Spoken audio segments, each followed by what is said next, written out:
The first time I saw you guys live, it wasn't that many years ago. It was in 2010, in June. Here at Copenhagen in Denmark.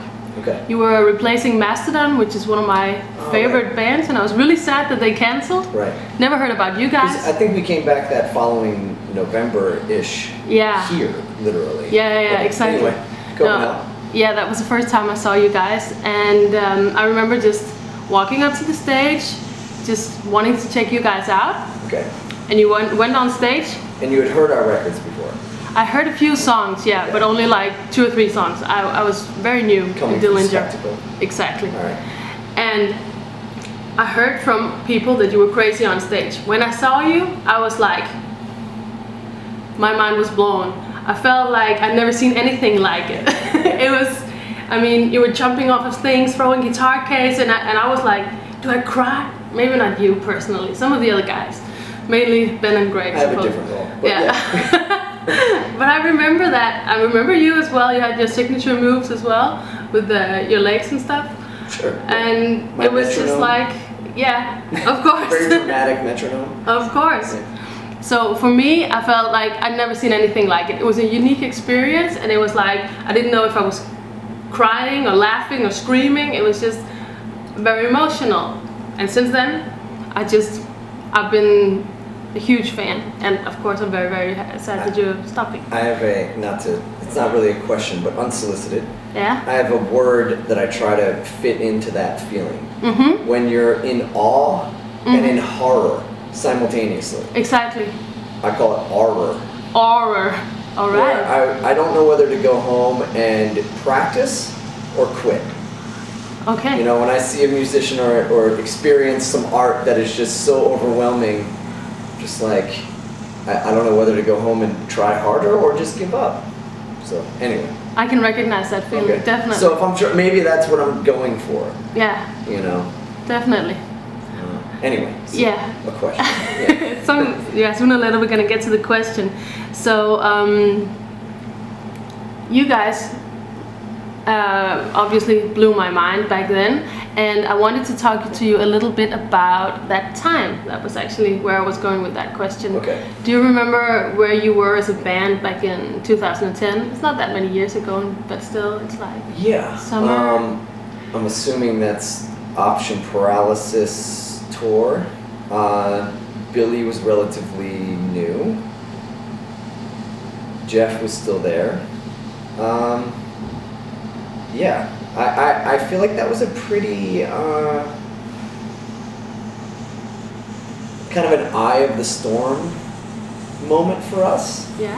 Where it seemed like things were kind of, I mean, we've had a lot of very tumultuous, acrimonious, speed bump laden paths in front of us. Yeah.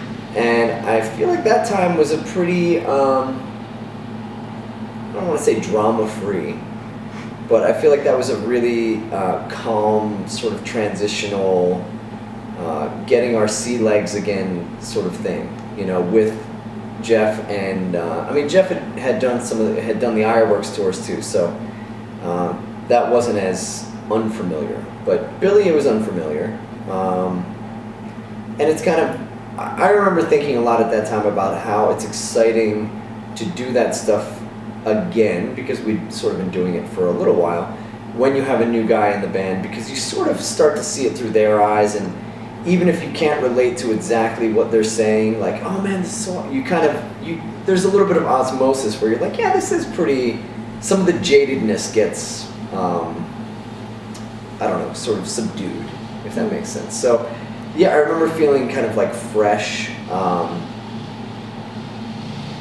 and also, I mean, I guess that was, 7 years ago. For me, personally, I remember thinking that like hitting 30, was just like a really, I actually felt adult. I had made, some adultish decisions a little earlier than that, like 27-ish. I invested in a house and started the, task of renovating that, and just kind of, again, started making more adult-ish decisions and feeling like my attitude about life in general was shifting into a more mature sort of manageable place. I don't know. Yeah, I guess that's kind of how I would define that time without, you know, and saving room for subsequent questions here. Of course, I could gift a gab for an hour, but I'm not going to do that. Okay, thanks. Oh, okay, so let's talk a little bit about this breakup. Okay. Of course, it's been, at least this is what it seems like from the outside, it's been planned and organized, and it's almost like, yeah, it's like Yes it feels. No. Planned and organized are, perhaps ironically, not two things that we are ever. There's rarely anybody really holding the wheel. You know, I don't think anybody has both hands on the wheel. I think, you know, all of us, you know, obviously we do a lot ourselves. We don't really do management. Working. Okay. You know, we've very often done as much as we can ourselves. That said, we're also very like seat of our pants and very like, you know, just do it and figure it out later kind of thing. Jump and a net will appear attitude. So I don't know. Yeah, it's planned in the sense that it wasn't like a surprise, you know, to us. But it's still kind of unscripted. You know, we still don't really know when the last show or shows will be. You know, the attitude on this tour for us is very unsentimental. You know, we're not on stage, hey everybody, it's the last time we're gonna see you. And no, it's very like, hey, thanks for everything. Everybody's talking about our breakup. We're here to play our new record. Let's go.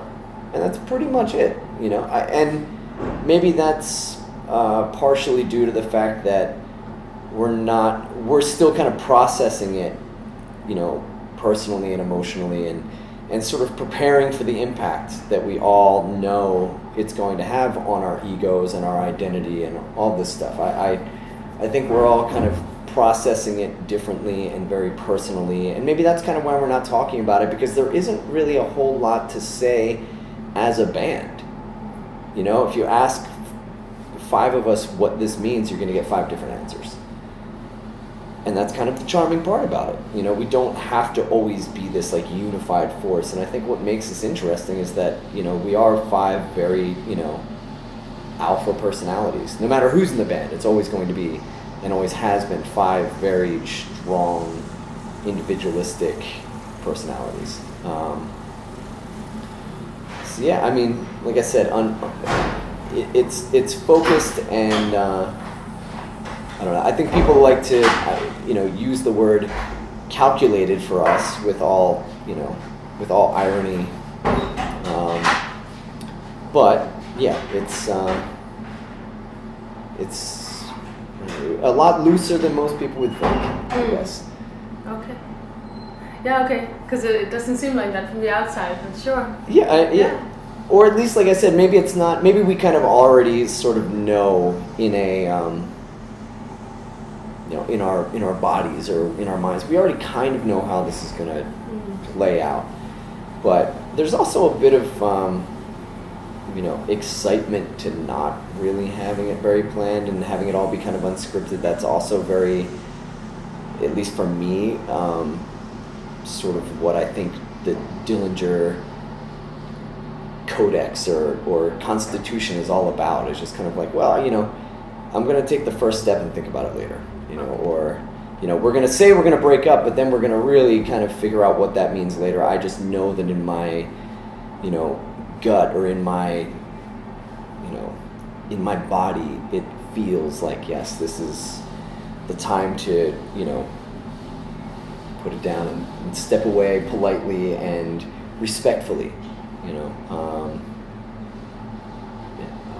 Okay. Again, a lot of this stuff is very, I